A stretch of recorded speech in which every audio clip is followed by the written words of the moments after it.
We're live. Hi guys, welcome back to Poet's Pitch and welcome to everyone who's a new viewer. This is Poet's Pitch, the show. We go live every Tuesday, Eastern Standard Time. 8 p.m. Eastern Standard Time. If you haven't already, make sure you hit the subscribe button, hit the like button. If you like the show, you should. And hit the bell to be notified every time we go live. Come back this next Tuesday and every Tuesday after that so that you don't miss a single pitch. Okay? So today we have my friend, the beautiful Ms.Beautiful Thought. Hey, everybody. Welcome. Yes, how are you feeling? I'm good. I'm relaxed. I'm feeling comfortable. Okay, I'm feeling like I'm at home. That was funny. We are definitely in a very comfortable spot, and I'm loving it. This is like the field that I want to go more for. So, yeah. So I'm so happy to have you on the show. Thank Episode you. 6, you just had a birthday. It's an honor. It's an honor. It's an honor. It's an honor to have you. So how are you feeling? You just had a birthday. You know what? You know, we had so many birthdays, and sometimes you're like, oh, it's my birthday. And sometimes you're like, it's my birthday. Yeah. But this year it's like, oh, it's my birthday. Yes. Yes. But it's really the love that I've gotten. That's what's really like pumped me up. Like I'm just loving it. I just feel so blessed. Yes, as you should feel that way. So we are going to jump right into first base so we can get in your business. Yes. Hi, guys. Okay, so my first question is, how long have you been writing poetry? I have been writing since 7th grade. I remember that was the first poem I wrote, and it was published in a middle school anthology. So I can't forget that. So, wow, I was published at 12 years old. But, yeah, that's when I started writing. And I started doing spoken word in 2010, I believe. Okay. So, a long time later. Yeah, okay. So that first poem, what was it? What was the name of it? Actually, it didn't have a name, but I would say it was basically Love Never Dies. Because it can be rekindled and there's seeds you can replant and all that. It was a short little poem, but it was deep for a 7th grader. Yeah, okay. Hey, thank you for the compliment. Someone said you are beautiful. Thank you. Yes. Ariel, I think. Ariel. Yeah, get it right. I'm just kidding. Like, oh, no, absolutely. Yeah, so. Get our black names right. Okay. How many poems have you written? If you could put a number on it. I feel like I had to ask because I feel like you probably have like a very huge archive. Wow. Each of my laptop crashes. Oh, wow. I got like a huge amount of files of poems on each time. Man, and then I had paper before we really were more digital. Man, I've never been asked that question. If you had to put a number on it. Wow. I was just curious. Goodness. Like, I feel like I feel like it's, you know what? I just put a whole bunch of poems because I'm writing the book, and it's 100 pages. That's just notes off my phone. Oh, that's none of my archives. Right. That's none of my printed stuff. I feel like closer to 400. 400. Oh, wow. So that gives you an idea of who we're with today. Someone who has written around 400 poems. How old I am. That's what who knows? She already said that the first poem she wrote, she felt like it was very deep for it to be the 7th grade. So that tells you like what type of poem she was probably creating since then to be 400. This is not some little ABC 1, 2, 3 poem. So keep that in mind. Wow. Yeah. So what inspires you to write? Like if we were to look at your archives, like what would we see more of, or some topics that you hit on in your poetry? Yeah, it's 400 poems. Yeah, when you look at the whole archive, I'd say it's a lot of love stuff in there, and it's not all like puppy dog. It's not like lovey-dovey, like all of it. Like some of there is that, but it's about the true story about the ups and downs and all of that, and getting your heart broken at times and different stuff. So there's a lot of love, but just relationships in general. It's a lot of relationship stuff. It's a lot about God, about Jesus. All of that is intertwined, but it's real life. It's real life stuff. And I feel like that's the type of poet you are. And I think that's another reason why you have such a large archive of poetry, because you're living and you're writing as you live. Yes. Yeah. So that's what you're probably going to get a little bit of when we go into yes, someone's showing you love. We don't know what's your name. They said they love your poem. Oh, I wonder who that is. What's my name?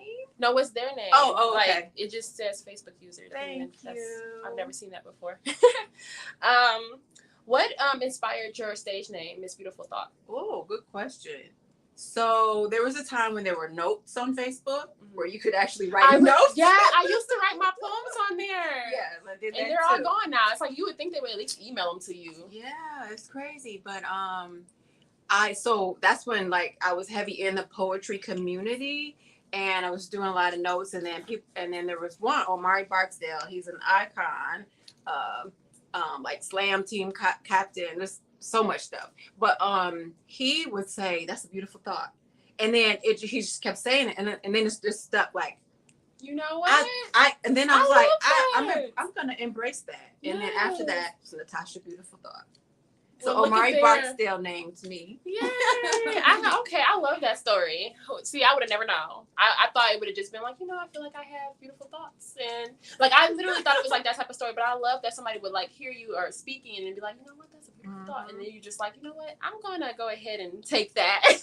Yeah. Yes. So think of your favorite poem. If you have one, it could be. You just said poetry. You said pick one. It could be a favorite poem of your own, or it could be a favorite poem of someone else's. Goodness. What is that favorite poem, and why do you feel like it's your favorite? Wow. Silence is okay. Well, you know what? I'm just gonna go with, when you go to the psychologist and they say. First thought that comes to mind when you think of this word. Okay. So the first thing that came to my mind without really thinking too deep was there was a piece I wrote. I remember, the Women Crush Wednesday. Yeah. Okay. So remember, I think they're still doing that. Yeah. But like, remember? I took that and I wrote a piece about myself, Women Crush Wednesday, and it ended up being about me when we got to the end. And it was, I saw a picture of myself. So I have a history of modeling, model management, and all that. Since 13 is when I first got into modeling. So I thought, and I wanted to empower people through my poetry and uplift women to embrace their beauty and all that, regardless of what it is. And I saw a picture of myself without makeup, and I was like, I don't like that. And then it hit me like, how are you empowering women? And to see a picture of yourself and you're not fully embracing your beauty to that level, it's got to fully match. And I wrote that piece. Women Crush Wednesday, and it was that's me. your favorite poem. Yeah, okay. and talking about all aspects, like my long neck. Like when I was young, I didn't like that, and they used to call me giraffe neck. So I definitely, girl, we are here. But it's a huge model asset. Okay, girl. Everything they talked about is the money maker. Nah, ha. Who's laughing now? So, was there ever a period of where you had writer's block, or you just didn't? Wow. Maybe it wasn't writer's block. You just didn't even want. Like you felt uninspired. You didn't even want to write. You asked some good questions. Thank you. I do this. Yeah. I just been in the game for about 6 weeks. I'm literally coming out of that. So. I have a car accident in 2019. I literally, my creativity completely was, and I'm careful not to say gone, because I know it was just buried underneath just healing. And it took me probably a good year and a half to even like write a piece. It was so hard. And a piece that I have about awakening, I literally remember it was like I woke up. Like a year and a half later after this car accident, it was like I woke up. But during that time, I couldn't even write like a ABC poem, like where you write your name and you put like a word behind each one. Like I literally went back to that in therapy. That's how far blocked I was, that they were trying to help me come back. And so, I'm still not there 100%. Like I don't just write like that, but it's a process. And that was that time. Good 2 years or so, but I'm here now. Was that the longest period? Yes, that's the only time that I ever had that. Wow. I feel like I've had writer's block a few times, but I feel you. I had one that was like that lasted a few years. Wow. So I'm glad. Are you like? Do you feel like you're fully healed since you're? No, I'm not. I'm not fully healed, but I didn't expect this is the new beginning. It literally is. This is like. I'm just back hosting. I'm just back doing, podcasts, video, interviews. Everything is just April, May. I'm just like, Okay. I'm back. I see folks don't have questions today. So I have one last question before we move into the pitch. You heard that. My last question is, so you just had an event the other day, which was so good. It was this really nice, intimate poetry event.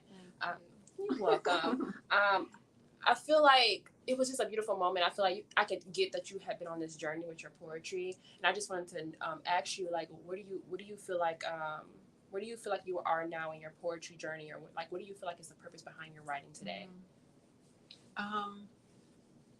The prior question before, I'm not full-fledged back into writing, but sharing myself through my poetry and whatever comes with that, just bringing people into my journey, because to step back into what used to be or how things were, that's not where I'm at anymore. So I have to pull people into my journey, and that is healing.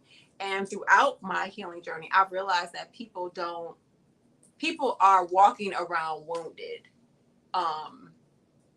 And I'm more sensitive to that people can look perfectly fine, but yet they really need to heal. And so that's where my mindset is at. So I'm interested to see how my writing comes out as I begin to write more. I got that from your event. I definitely got that. It was like you were finding healing, but you're like, I can't just let it end with me. Like, what can I, like, you were like, you guys can give feedback. You guys can, so I was just like, okay, we all getting healing today in some type of way, you know? And I was so inspired by that. Yes, that's really what I wanted to happen. And I'm glad people were receptive to that. And I said in my invitation, like, don't think about anything that you're used to. Like, this is brand new. This is something different. So I'm really excited about this different. Yeah, it definitely made it a more relaxed and a place where we could feel open to say what we wanted to. Because other times, you go to open mics and it's like you hear it and next you hear it. It's like you allowed us to simmer in what we had just heard. You allowed us to speak about what we were feeling based off of what we heard. So I was just like, wow, it kind of reminds me of Poet's Pitch, but it was it was like not Poet's Pitch at all. Right. It was organic and it was me, but we do have a similar mindset. Yeah, that's what I mean. Like it's deeper. Like similar, and that's why I feel like I enjoyed it so much, because I've never been in an experience like that. So. I haven't either. Yeah. Oh, right. It was the first time for me too. But yeah, it was beautiful. And I don't, it's, it's not a show. That's usually when you go to places, everybody's like, now it's my turn to have a spotlight. I'm not trying to be the spotlight. I'm just trying to help you. And I got that. Like, even when like people were like having a lot more to say, you were like, no, go ahead. Oh, okay. Mm-hmm. Yeah, it was very organic, very much organic. Okay, so there's no other questions. We're gonna jump right into the pitch. Okay, so tell them, what are you pitching today? Hopefully it's a home run. My piece is called Meet The Wiz. Yes. Y'all. So good. All right, get your tissues. Like, no, I'm just kidding. All right. She so desperately wants to give in to everything she wants. The very thing she wanted, she feared because it left her vulnerable. She could only have it if she was vulnerable. She would have to give up control again over her heart to let love in. She did that before she threw abandon to the wind and future to have love now and again. And then it packed up and left like it never came to love her, like it didn't climb and trek up mountains to suit, or her idea of love wasn't tainted. It was stained with pain. Yes, love hurts. Only when you lose it, but not when it remains. He was a train that would disappear for days and months, but I always knew he would return, needing to refuel, like an addict needing a fix. It was a ride I at times wanted to quit, get off, needing more consistency, more authenticity of where he was going before I got enough courage to just call him the Cowardly Lion. or scarecrow that had no backbone.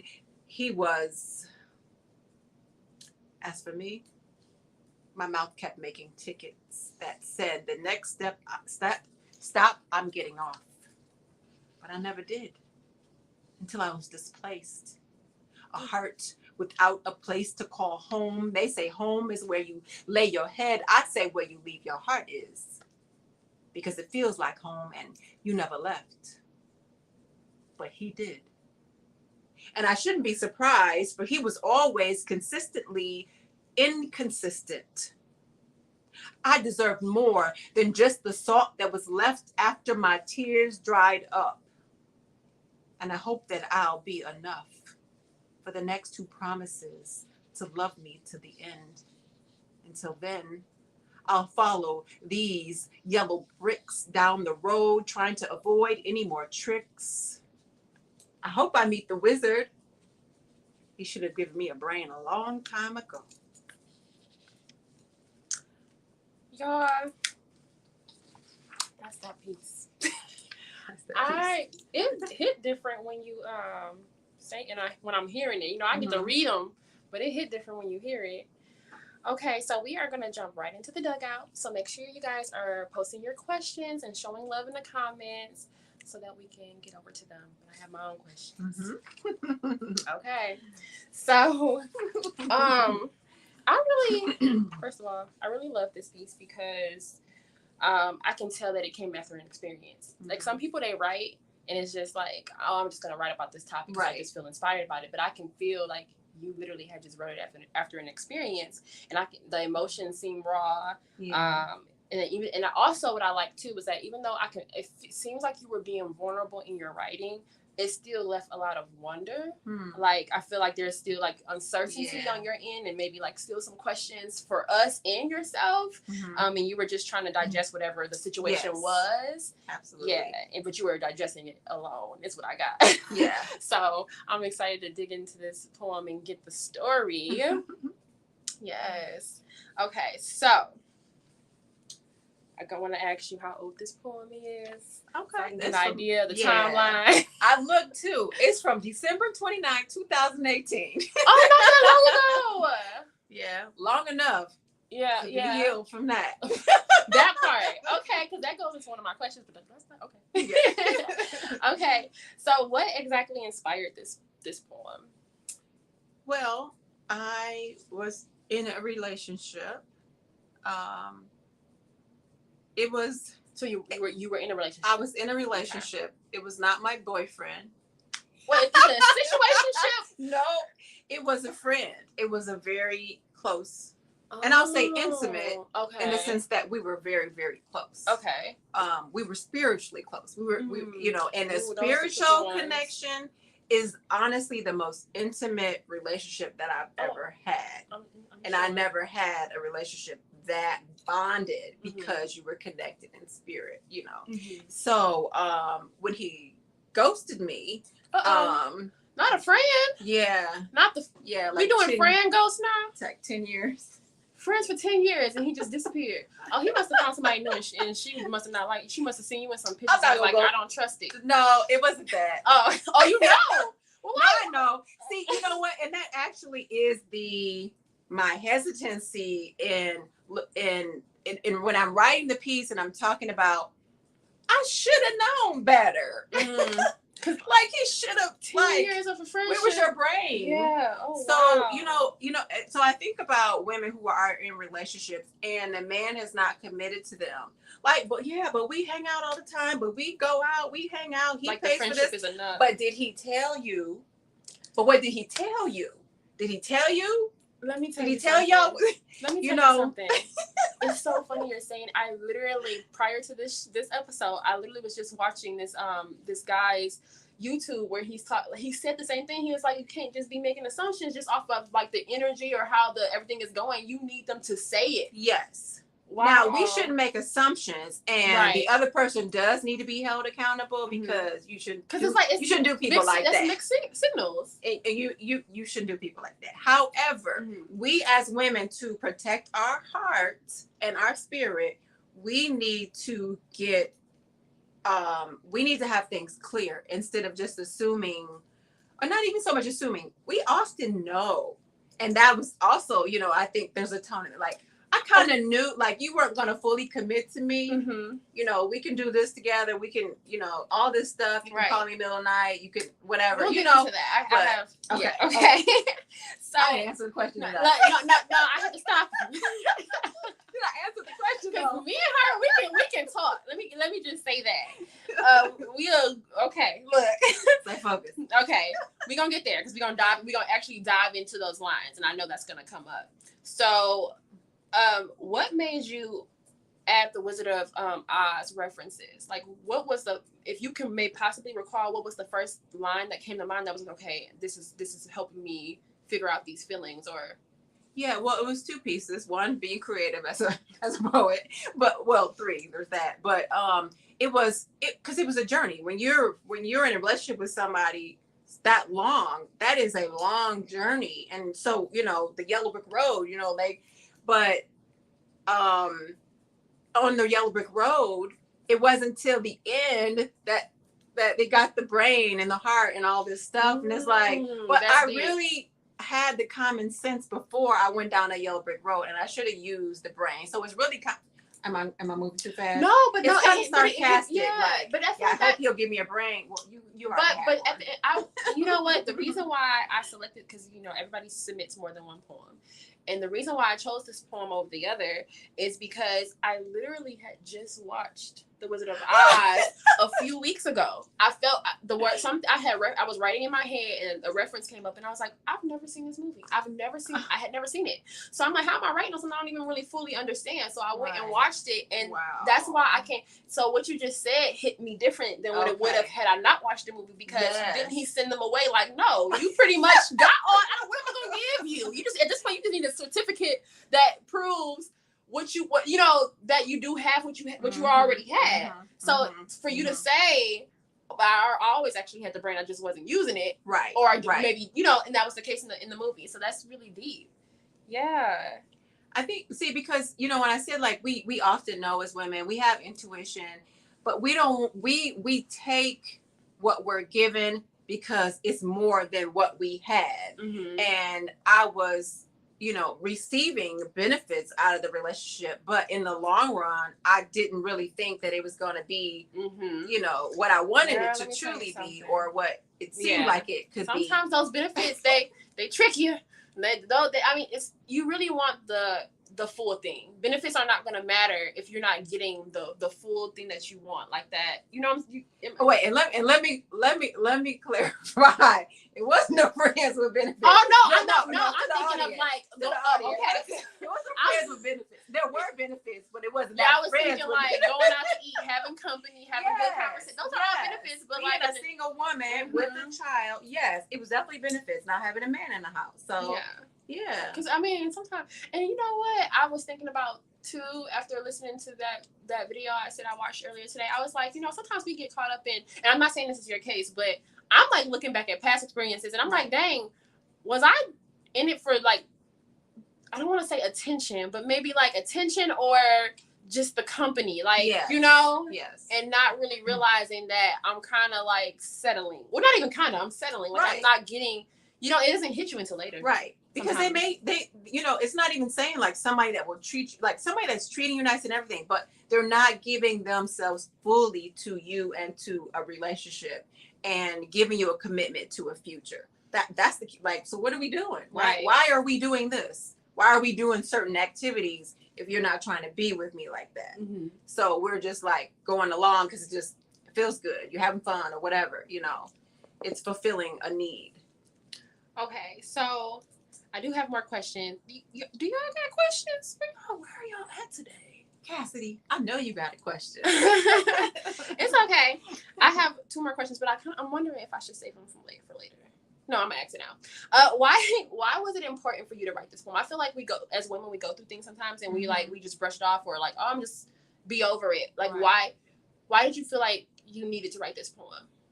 Well, instead of just like forgetting it. Like, okay, well, he ghosted me, let me ghost this. You know, you could have just been like, well, because when you've been in a such a intimate relationship with somebody, been so close with somebody, that's not something you could just be like, I don't care. The hardest of hearts. You may be saying this and looking this way on the outside, but deep inside, when you are connected in spirit, that is a whole nother level of, you can't just shake that overnight. And so it was a healing process. So the yellow brick road was a new yellow brick road of the healing process. Mm-hmm. So there were different pieces that I wrote and different things that I had to go through to fully be healed. And that was in my earlier stages of, you know, reflecting back, like, okay, I did play a part in this. You know what I mean? Like the realization that I had some choices, and I had some decisions that I made that allowed me to stay and be in that position to get hurt. So I had to embrace that part also. Ooh, child. Let's hey. Yes. Where's the tea? This is definitely tea. We giving tea. Wow, she said enjoying the love tea. Where can we find this piece? Okay. But the tea. So Irene, you just like tapped into our spirit. Where did you get tea from? You got that from the spirit. We definitely serving some tea right now. Yeah. Okay, so we're gonna jump into the actual stanzas, the lines of this poem. I have a few highlights. Okay. It was getting real deep. Okay. Right. So the very first line, you say, she so desperately wants to give into everything she wants. That right there, I feel like it's a mouthful. Yeah. Because y'all, women, I know, at this point, I'm pretty sure we all women watching right now. I'm pretty sure. So let's really get deep tonight, because it's feeling like a ladies' night to me. Okay. We on the couch with it. We giving the tea. Off that line alone, yeah. I feel like that speaks to women wanting what they want, and sometimes when you want what you want, you don't look at what you're really looking, like what you're getting. You don't see that. You're so busy trying to see what you want. Well, I feel like if I really would have sat down and made a list of what I wanted, I would have saw that it wasn't everything that I wanted wasn't in front of me. Right. But I wanted to be loved, wanted to be nurtured, wanted, have companionship, like wanting those things, but yet in the back of my mind, knowing that it was kind of temporary, or that really was just a piece of what I wanted. Let's see, my answer question, giving into everything that I want. What did you want? Well, at that time when you wrote this, what did you want? Wanting unconditional love, you have to be open to giving it. And that's really scary, not knowing, especially that little thing in the back of your mind, knowing that this wasn't probably going to be all of that. So there was the fear, but yet still wanting it. And so I did give of myself. Wait a minute. New questions is popping in my head now that we're in the middle of this session, because you said this was your friend. Y'all were close friends. And so was there ever a point where you expressed to him that, because it sounded like you wanted more than the friendship? Well, I said we were intimate friends. Mm-hmm. That's different than just saying we was just cool. Mm-hmm.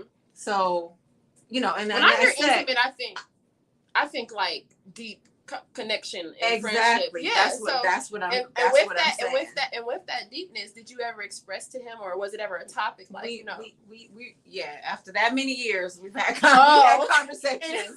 Oh no. Yes. And not only that, but when you as humans,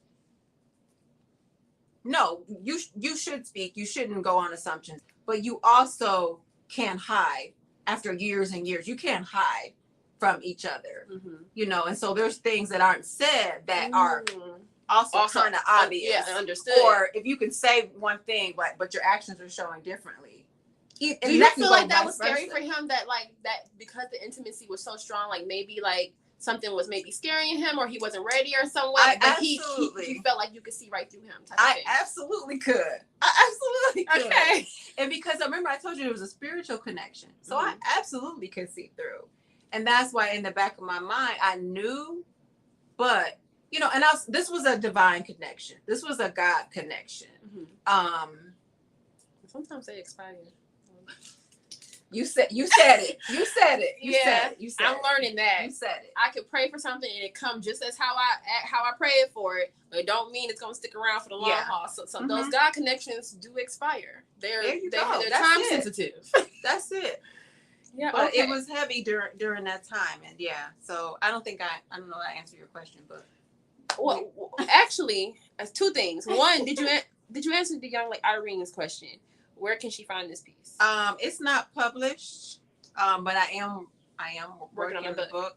I don't know that piece is in there. I'm not sure because I'm just starting to write it.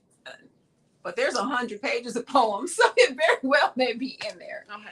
But I have been thinking about writing somewhat of a memoir with some pieces in it. So we'll see how God leads me. Okay. But this isn't a piece that I'm publishing individually or just going to post on Facebook. Okay. So is it Rima? Rima? Mm-hmm. She said that she thinks someone ghosted her because they were broken and insecure. So I wanted to know, my question is, that too? That too. It's always more. That too. It's a long list.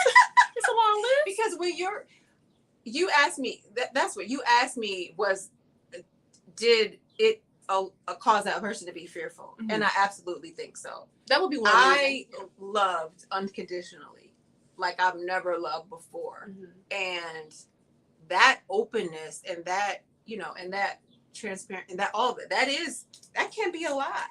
That can be a lot. And I do think that it was kind of scary, especially with what Rama said, when someone doesn't truly understand how much they deserve or their insecurities or they don't, all that, and looking for the validation, that'll never be or enough. Even if not even looking for the validation, sometimes the validation is there, but they don't feel like they're worthy of what you're giving. Exactly. Because I've experienced that, and it actually was said in so many words to me. Yeah.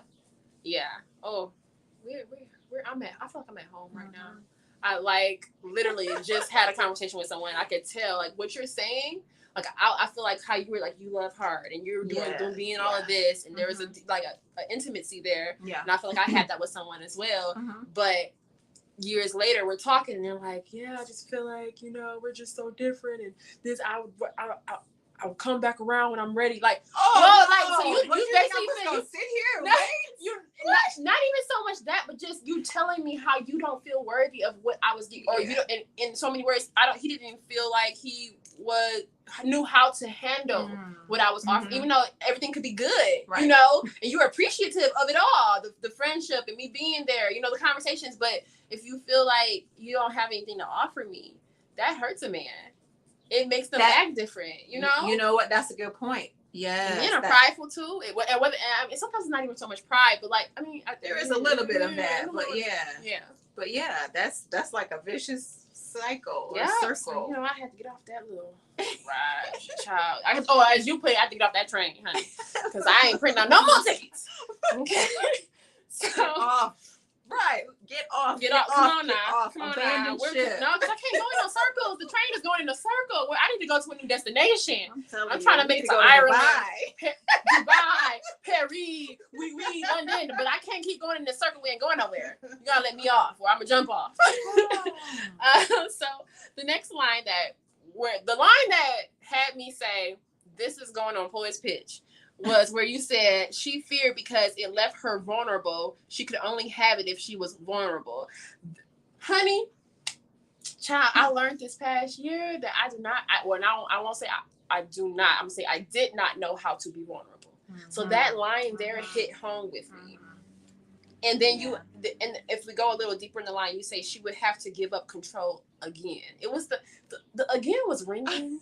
I feel like it added ripples. There was a wave, and a wave could just settle, but it was ripples after that with that again, because you were basically telling your listeners that this wasn't a first time situation. It was already, maybe you already went through hurt before, because for you to say again, it made me feel like there was possibly a hurt prior. And so for you to refresh and say, I'm going to move into this situation and then go through this again, honestly, before going deep into the poem, it kind of gave me that and this is a very good question. Okay. Because I feel like a lot of fingers being pointed, but well, not so much pointed, but like we see the faults of him. Yeah. But do you feel like in that line where you said she had to give up control again, and it seemed like there was probably like a hesitancy of doing that, even after you described that there was so much intimacy. Do you feel like maybe like your fear of being vulnerable could have maybe in the timing of that, do you feel like that could have contributed to how things played out?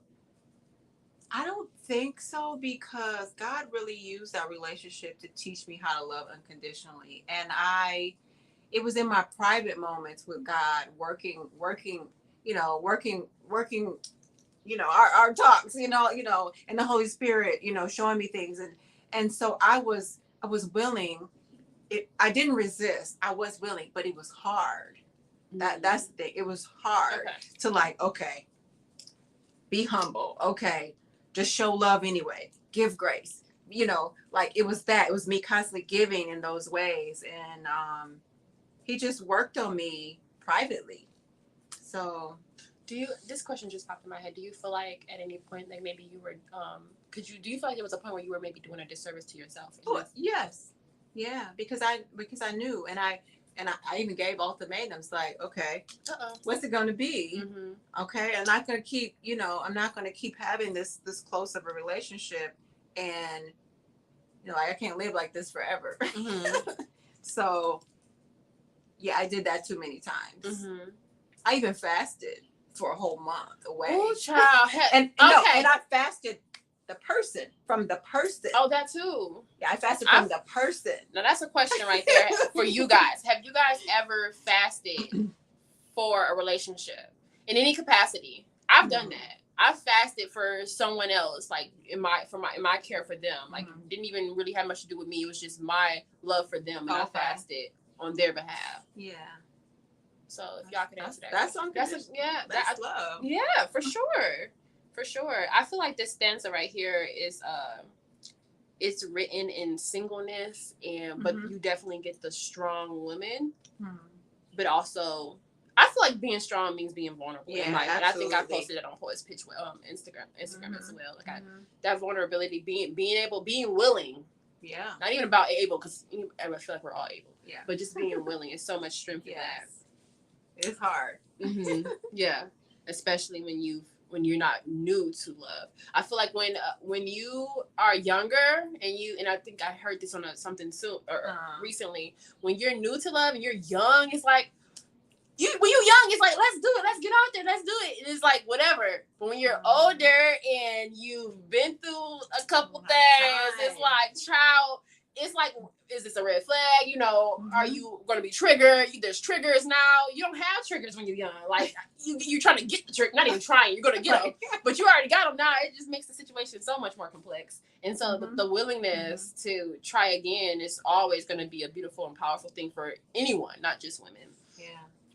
So I want to drop down to the line where you said, oh wait, do I want to drop down that far? She did that before. Okay, so the whole love thing, you said she did that before. She threw abandon to the wind and future to have love now. So I love that you're like in the moment. You're basically, it's almost like, is that a line like it's basically saying forget what happened in the past, let me live in the moment? Or no, it's that I knew that this wasn't going to manifest into forever at that point. Oh, that's what that abandon to the wind in the, because I should have got off the train, but I kept on going. Okay. Even though knowing that what I fully wanted wasn't probably coming. It wasn't coming. Mm-hmm. But just to have the beauty of what I was experiencing. Yeah, but then it hits you and you say, and then it packed up and left like it never came to love her. Like it didn't climb and track up mountains to suit her. You have to read it. It's a double entendre. So him being the suitor, like, which was so deep because I felt that before you even put it that way, before you threw the double entendre in there, I was like, you're basically saying he was suiting you. He was coming after you. He was like, you were coming for me. And then you just was like, okay, packing up, leaving. Like, I didn't knock on your door, sir. You came over asking for Miss Jackson. So yeah. So I love that double entendre there. And then, to suit her and the suitor. Yeah. And then the idea of love was tainted it was stained with pain. Yeah. So the line that I really enjoyed was like it didn't climb and track up mountains to. So it's almost you're really showing because to climb a mountain, right? To climb a mountain, let's start there. My own business. Yeah. So it's not even just that he slid in your DM. It wasn't just right. He called up your phone to track up a mountain. You're saying like you were putting in all this effort, and then you just said, okay, well. It's been fun. And then to hear, as we dig more into the poem, that it was 10 years, that, it's a lot to digest. I'm healed. I just had to say that. I'm glad. Because there was a couple years I was not. And I'm just smiling because I'm talking about this like this is a story that I didn't live. And that's about where you are now and hearing this poem now. And we'll get into that. The other line that I really like was, he was a train that would disappear for days and months, but I always knew he would return needing to refuel, like an addict needing a fix. And I feel like that line right there, out of the whole poem, I feel like that's where you give us more of what he was in the situation, like what he was giving you or serving you, what he was getting, and what he was getting too. Yeah, that too. That there was, benefits for him, and then it's just like, child. So give us more like give us what's behind that line for you to say that, because that was just really deep, like needing to refuel like an addict needing a fix. Like, in what way do you feel like he needed you that kept him as long as he was around before the ghost? Because when I said that we were so connected, it's a double entendre. We were S-O and S-O-U-L. We were soul connected. We were literally so S-O-U-L connected. And because of that, being able to discern, being able to anticipate, being able to, when you have someone that you anticipate each other's needs, that is like that's deep. Like, everybody wants to be around somebody that you would think, that would be nurturing to them and anticipate what they need. Yes, that part, knowing the need before it even really shows itself, I think it's a beautiful thing. That's a deep one right there. So we would go places and people wouldn't think we were boyfriend and girlfriend. They would think we were married. I was going to say, well, wife and husband. Yeah, and so it was a powerful connection, and so we both got that. We got refueled or filled by being together, or connecting, whether it's voice, whatever, or in person, especially in person. So that was. I really like the line where you say, there was times when you wanted to quit and get off, but well, it's not really a but there, but you just said needing, but you were saying you wanted to get off because you needed more consistency, more authenticity. And ain't that something we all want? Yes, absolutely. A good thing is not a good thing if it's short-lived. I mean, well, when it comes to relationships, you want it to last. You want something long-term. That's the whole point of working towards marriage. You want a ring on it. You want to be bound, basically. You want to keep it. Or just be strictly friends and stay in there and stay. I mean, when you invest in something that much, you better look. You either this is your options. You with me, I'm with you, or we with each other. And if you get it, it's the same thing 3 times. So, and that's that. Well, I guess we could say, some people say that can the opposite sex be friends? I do think it's possible. Okay. I don't think that's the common thing, and I don't think it's very easy. But if you're not attracted to them, then I'm okay with a friend zone. But you stay in the friend zone if you're going to be in the friend zone, but don't cross that line. Huh? You said, but for the ghost, you mean like you guys aren't even friends anymore, right? That's what I'm saying. So like, at least still be around. You know what I'm saying? Like, to have that type of connection, even if it was for me. I mean, I get what you're saying. Like, don't go past a certain line if you're not gonna, want that pursue. I definitely respect that. I'm here for it. That's why you pick a side. You want to be a friend or you want to be more. But let's say things just like naturally, it was like, I would want that person to stick around as a friend. Well, I think in that situation it wasn't possible. I don't think it needed to be a ghosting situation, Mm-hmm. but because of our connection, there was no way to stay just friends You think so? and move on to Okay, well, other like I romantic said, relationships. it was a timer, right? Yeah. It's yeah, I get that. The next line that I really liked, I love how you referenced the scarecrow by saying he didn't have any backbone. That was deep. So let me make sure I acknowledge that dope fire line.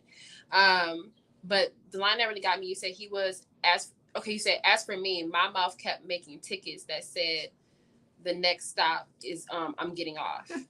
So I just really liked that you kept with that train, even though it was a big jump down, but it was you writing the tickets, okay? Because the only way you can be on the ride, child, is if I give you permission. And why do I keep allowing you back? And I feel like, and that answers my question earlier of like, you know, do you take any ownership of like how some of the things played out? And that was you, right, acknowledging your fault. Yeah, like I knew, like I should have exit left, exit right, exit, abandoned ship. Right. All the signs is there. It's saying abort. Why am I still on? The alerts is going off. The red lights is flashing. And I'm still on this ride. Lord Jesus. The next line that when that displaced line was powerful. I felt that. That's what I'm saying. When you said until I was displaced. Yeah. That was deep. But the next line that because did I talk about the heart with the home before that or after? Oh, a heart without a place to call home. Yeah, that's right after. Yeah. They say home is yeah. I mean, I really felt your pain in that stanza for sure. Yeah, my heart was it was out there. Yeah. The line that got me, that had me go was, and I shouldn't be surprised, for he was always consistently inconsistent. Yeah. That right there, like, that's how we know. But no, I saw myself in that line. Yeah. Because I definitely have been in a situation where there was he was consistently inconsistent. But it's like, when do you say, you know what? This is enough. He's consistently being inconsistent. So it's very much clear. Like, why? What is it? I literally had to ask myself earlier today. Like, I'm telling you, I was meditating on this poem before the show. And I was just like, for you to be so consistent in showing me what I don't want, this inconsistency, why? Why? It's like little like refuels or something. You know, like, I don't know. Like, it is. But we have to say that's not enough. So stop accepting the little bits less than we're worth. Yeah. Yes. Yeah. So 2 more stanzas that I want to get into. So lines. You say, and I hope that it'll be enough for the next who promises to love me to the end. That gave me hope. I love that you included this poem because it could have been very, sad. It's like, okay, this is what I went through. We're going to stay in this moment.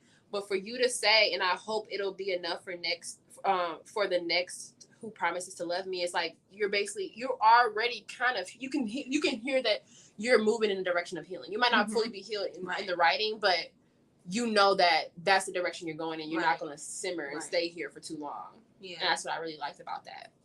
I think underlying that is that I know that I have to, in the next, in a relationship, that I have to still be willing to love unconditionally, but just evaluate the words love coming out of that person's mouth.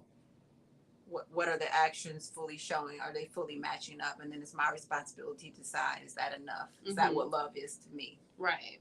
And that goes into one of my questions of like, do you feel differently than what you felt when you wrote this poem? Like, do you feel like I'm sure your emotions have changed, but do you feel like your mindset in any way has changed from when you wrote this? Yeah, absolutely.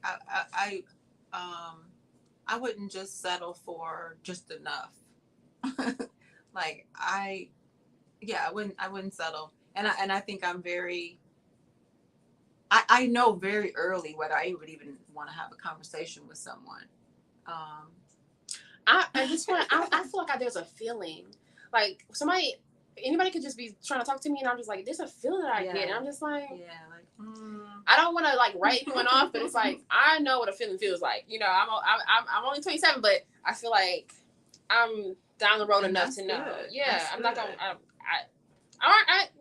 I'll pray. There's too many people in this world to just waste time. That part. time is so precious. I would never waste my time. And the last line that I wanted to, you said, I hope I meet the wizard. So before that, you say, until then, I'll follow these yellow bricks down the road, trying to avoid any more tricks. And I was getting like empty promises or like, false love or whatever the case may be. I hope I meet the wizard. He should have given me a brain a long time ago. So my question is who is the wizard for you in this? Like what? Well, first of all, it's kind of a little bit comical. That was the first thought. It was a little bit comical because the wizard is not real. And I already had what I needed to navigate that situation more maturely and more responsibly as far as protecting my heart. But ultimately, God is the wizard. And we know he gave us a brain. He gave us discernment. He gave us all of that. And so just like you said with the Wizard of Oz, you're looking at this mirage of this whiz, like you have it. Like, and it's just it's similar to what God is to us in real life. Like, a lot of what we're thinking God has to give us to get us through something, it's already there, but it's buried behind the experiences that you have to go through that brings it out, that kind of dusts it off, and and it unfolds. And I get that in this I don't know if that's what you were really trying to get at, or if that's just what I'm taking away from it, but that's what I got from the actual movie. That and that's in the Bible too. Like that's fact. That a lot of what we think God has to give us to get through whatever situations we're going through, that could be love, that could be work, that could be, I don't know, trials and tribulations, it is in you. And the situation that just like how you said, you feel like that relationship was supposed to teach you how to love in its full, so it had its purpose. It might not have had the outcome that you thought, but sometimes we don't really know the plan, and we don't really know what we have until we get to the end of it, the yellow brick road. So I feel like that's a good way to end this poem. So you definitely took us on a journey in this poem, and I really appreciate that you added the Wizard of the Wizard of Oz. I was about to say Wizard of Wiz. Or the Wiz. Yeah. I was purposeful in saying I said the Wizard. I'm like, no, let me change to the Wiz. Yes. Thank you. Correction. I'm so glad that is that. So that's the black one, right? Period. For our people. So yeah, you definitely took us on a journey. My last question would be before going into the home run would be, what exactly do you want people to take away from this poem and hearing it? I want people to know what they want and don't settle for less than what you want. I'm not talking about the person who's talking about that the other person has to have $100,000 income. Like, I'm not talking about that superficial stuff. I'm talking about know what you want. You want a life partner, and you want a life partner that's going to be for life. Not a life partner that's going to be dipping in and out, but feels like you doing life sometimes. You know what you want, and don't settle. Don't go into a relationship if you don't know what you want, and don't settle for less than you want. Don't know what you want. Abandon if you realize, it's easier to get out of that sooner than later. Yeah, you made a really good point, to know what you want. Period. Like when you know what you want and that is your goal, if you're focused on getting that, then you can't really be bamboozled or fooled by everything else that's presenting itself. It's like, okay, this doesn't match up. I have my cheat code. I have my key. Okay. And if I, like you said earlier, if I had to put the list next to it, and I would be like, okay, what's in front of me is not quite what I'm going for. So yeah. Yeah, and also underlying that is that the reason why we fall for that is because we're needing something, and so make sure you're healed fully before going into a relationship, and make sure that person is healed at least as much as you can. You need them to be, or as what you're showing. Yeah, absolutely. Okay, so we're gonna go into the home run. So if you haven't already, make sure you hit that like button, the comment. Make sure you hit the like button and subscribe. You should already be subscribed by now, but if you're not, go ahead and subscribe. So this is the home run. So we want to know, do you have any upcoming shows? I know you just had an event. Or you have another one coming up?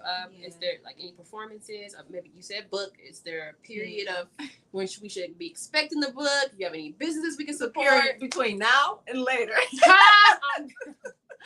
No. So yeah. So I just started. Can I say I started a series?